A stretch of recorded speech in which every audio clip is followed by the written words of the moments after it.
Fala, turma aí do sétimo ano, tudo bem com vocês? Nós vamos começar aí com a nossa matéria aí de artes. Nós vamos começar na página 11. Nós vamos falar sobre as músicas regionais brasileiras. Vamos então acompanhar direitinho aí? Texto e contexto.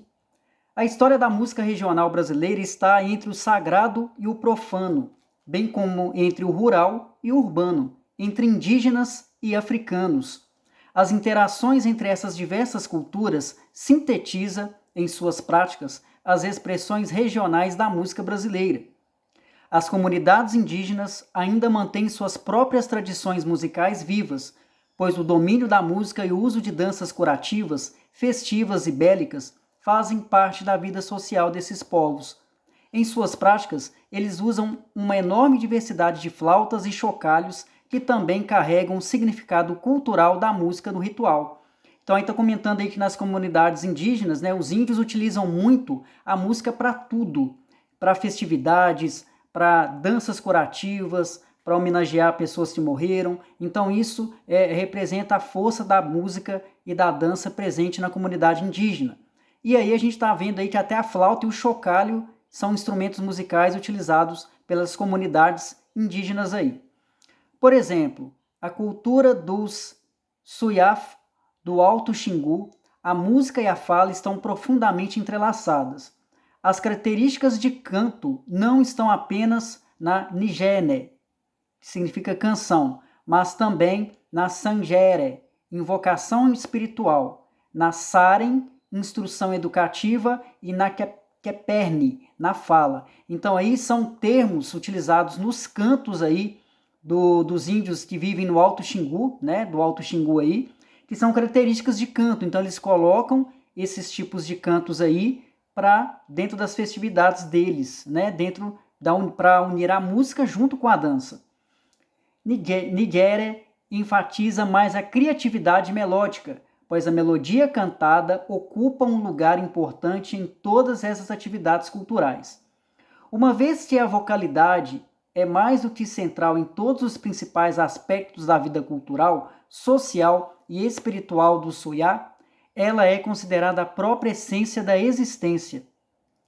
No começo da colonização portuguesa no Brasil, alguns grupos indígenas sincretizaram as práticas culturais indígenas com as das missões jesuíticas cristãs. Então está falando aí de desde a chegada dos portugueses, quando os portugueses começaram a implantar a cultura dos portugueses dentro da cultura dos índios, os índios começaram a misturar a cultura, né, de música e de dança dos índios, deles mesmos, com a cultura da música e da dança dos portugueses, tá? Principalmente porque os jesuítas ensinavam, né, a religião católica para os índios.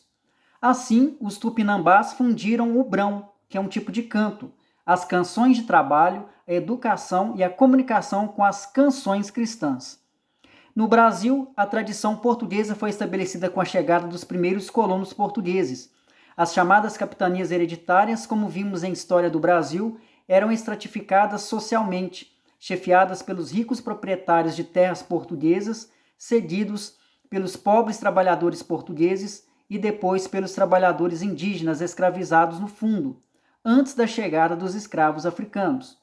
Os pobres trabalhadores portugueses trouxeram suas músicas e suas danças tradicionais e as adaptaram à sua nova vida em Vera Cruz. Então os pobres trabalhadores aí portugueses vão trazer as músicas deles e as danças tradicionais de Portugal, e aí vai começar a misturar essas danças e essas músicas portuguesas dentro do território brasileiro. As músicas apresentavam traços musicais típicos lusitanos, como a recitação, semelhante a uma canção cantada em uníssono, na modalidade derivada do gregoriano.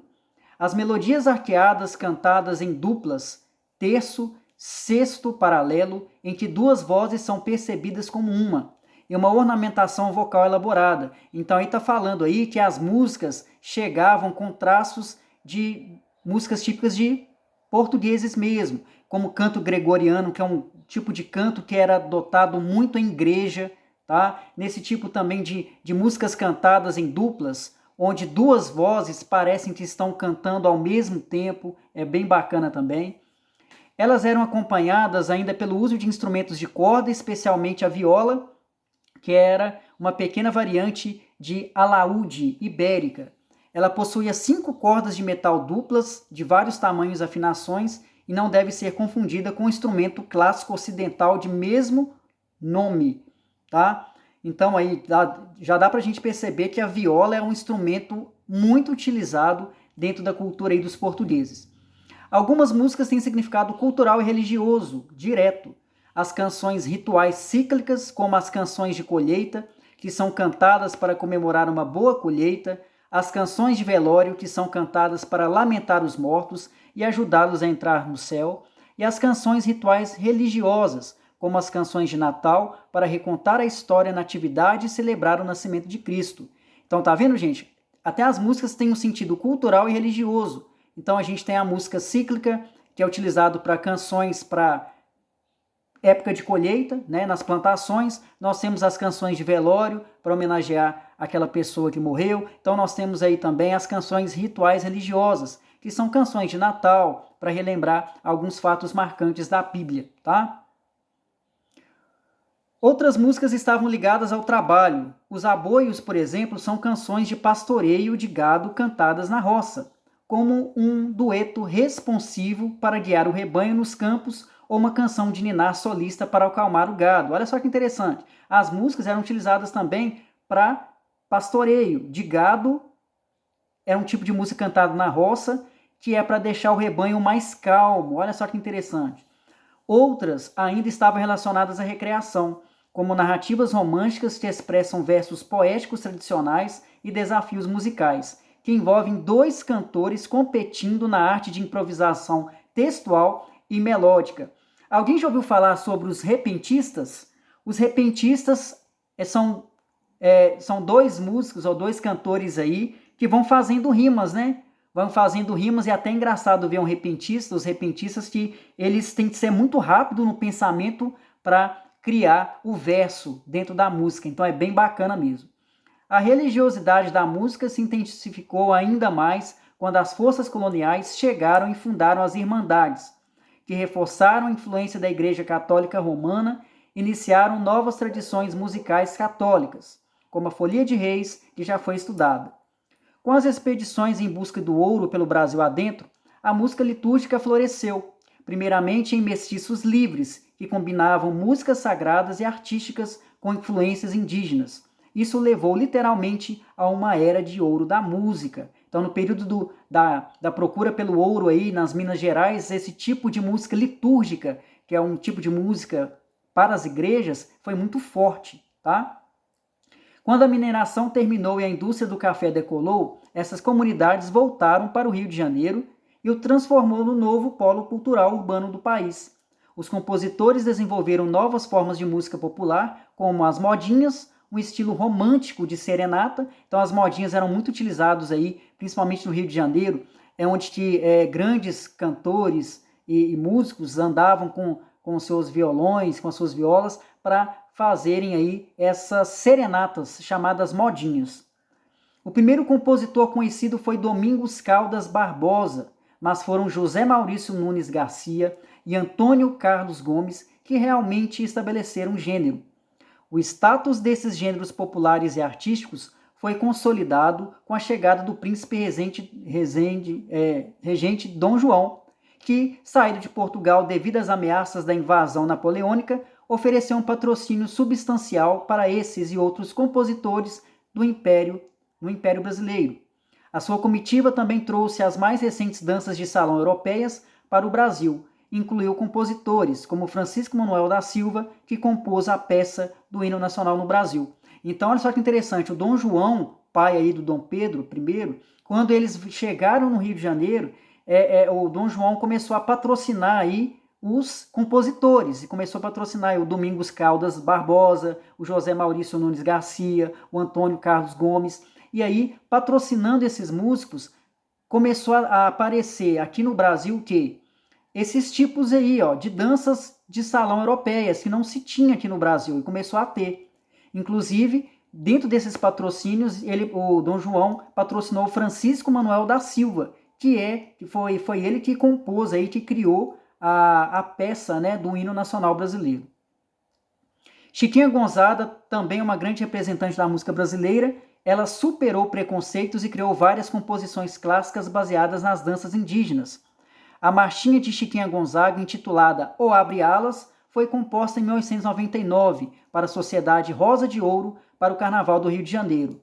Essa marchinha de carnaval foi a primeira a obter reconhecimento nacional e continua simbolizando o carnaval no Brasil. Olha só para vocês verem, essa música O Abre Alas, que a gente ouve todas as vezes no carnaval, ela foi criada em 1899 pela Chiquinha Gonzaga. Ela enfrentou preconceito, porque a mulher naquela época não podia ser compositora, não. Ela enfrentou preconceito e criou aí a primeira marchinha de carnaval que se tornou aí conhecida no mundo inteiro no ano de 1899, que é o Abre Alas, que é clássico, gente. Todo mundo já ouviu falar. Aí a gente tem a Chiquinha Gonzaga também.